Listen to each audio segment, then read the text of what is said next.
Ya baik, shalom bagi kita semua. Ya pada hari ini kita akan memulai PA kita, PA Pemuda-Pemudi HKI Maranatha.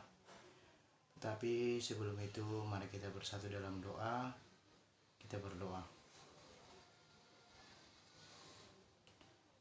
Allah Bapa yang bertata dalam kerajaan sorga, terima kasih Tuhan buat kasih setia Tuhan yang terus hadir dalam kehidupan kami. Hingga pada saat ini kami dapat merasakan kasih-Mu lewat napas kehidupan yang Tuhan berikan secara gratis. Bapa yang baik, kami akan melakukan dan memulai PA kami. Mari Tuhan berkati kami, bimbing kami, agar kami dapat mengerti akan firman-Mu pada malam hari ini. Biarlah kami yang benar-benar mencari kebenaran firman-Mu di dalam Alkitab. Terima kasih Tuhan Yesus, semua kami serahkan dalam tangan pengasihan-Mu. Di dalam nama-Mu kami berdoa dan mengucap syukur kepadamu. Amin. Ya baik, teman-teman Apostle Bulung atau pemuda-pemudi, pada hari ini kita akan memulai PA kita. PA pada malam hari ini saya ambil temanya adalah berbagi. Itu diambil dari Kisah Para Rasul, Kisah Para Rasul pasal keempat ayat 32 sampai 35. Saya akan bacakan pengantar bagi kita semua. Tema kita hari ini adalah berbagi.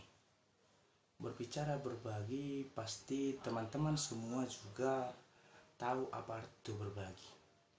Berbagi adalah membagikan sesuatu apa yang milik saya kepada orang-orang yang membutuhkannya. Kita garis bawahi, berbagi apa yang saya miliki kepada orang-orang yang membutuhkannya. Mengapa kita harus berbagi? Karena kita adalah manusia sosial. Artinya manusia yang membutuhkan orang lain, membutuhkan bantuan orang lain, dan orang juga membutuhkan bantuan kita. Begitu juga kita pemuda-pemudi gereja pada saat ini. Apakah kita mau berbagi? Apakah kita mampu berbagi? Semua orang itu harus diharuskan berbagi.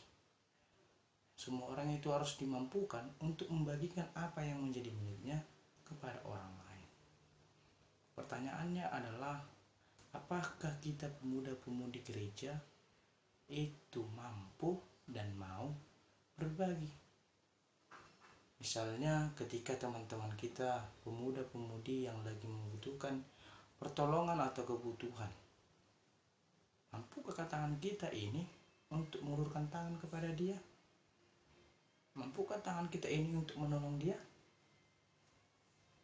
Mungkin jawaban sebagian dari pemuda-pemudi adalah negatif. Mengapa hal itu bisa terjadi? Karena kebanyakan dari kita pemuda-pemudi itu lebih mementingkan kepentingan diri sendiri. Artinya apa? Ngapain gua pikirin orang lain? Mending gua pikirin diri sendiri. Itulah jawaban sebagian dari pemuda-pemudi. Namun bukan itulah hal yang harus ditanamkan dalam diri kita. Itu bukanlah hal yang harus kita ikuti.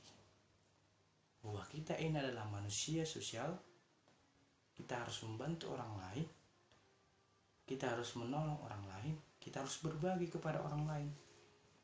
Karena kita juga membutuhkan mereka pada suatu hari atau suatu saat.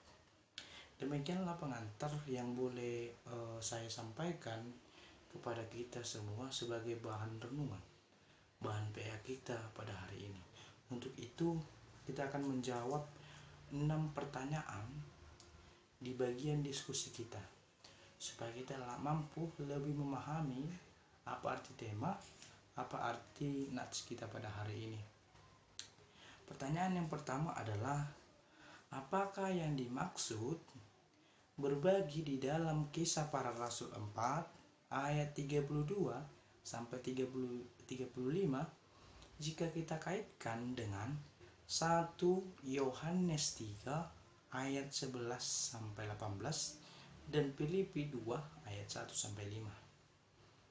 Itu yang pertama, bahan diskusi kita. Yang kedua, bagaimana berbagi yang dimaksud dalam kitab Kisah Para Rasul 4 ayat 32 sampai 35 ini jika kita kaitkan dengan 2 Korintus 9 ayat 6 sampai 9 dan juga Lukas 14 ayat 12 sampai 14. Itu yang kedua. Yang ketiga adalah bahan diskusi kita, mengapa berbagi itu diharuskan.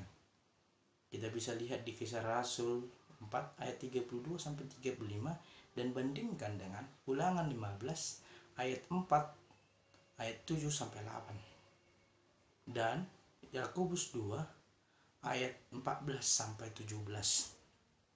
Itu yang ketiga. Yang keempat, bahan diskusi kita adalah mengapa banyak pemuda-pemudi gereja tidak menyukai hal berbagi. Kelima, bahan diskusi kita adalah bagaimana contoh berbagi yang boleh kita lakukan sebagai pemuda-pemudi gereja pada saat ini. Yang keenam adalah setelah kita mengikuti kegiatan PA kita pada hari ini, hal apakah yang Anda dapat? Bisa kesan, bisa pesan, coba di-sharingkan pada kita semua. Demikianlah bahan PA kita pada hari ini. Mari kita berdiskusi supaya kita lebih memahami apa maksud nats firman Tuhan pada hari ini. Terima kasih. Shalom.